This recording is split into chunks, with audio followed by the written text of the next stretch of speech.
Exactly. అంటే మీ career starting నుంచి చూస్తే కూడా ఎప్పుడు కాంబినేషన్స్ వైపుకి వెళ్ళలేదు, ఎక్స్పెరిమెంటల్గానే ఉన్నారు.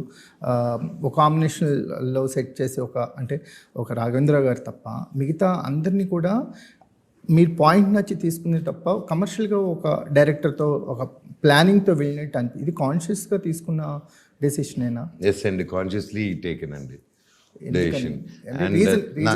అండ్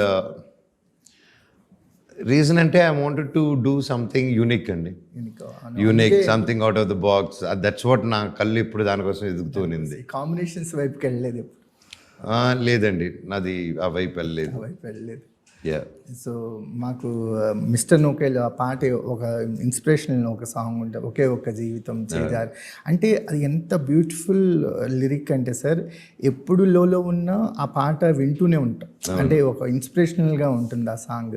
అలాగే మంచి మ్యూజిక్ ఆల్బమ్స్, మంచి సాంగ్స్ ఉన్నాయి మీ ఫిల్మోగ్రఫీలో.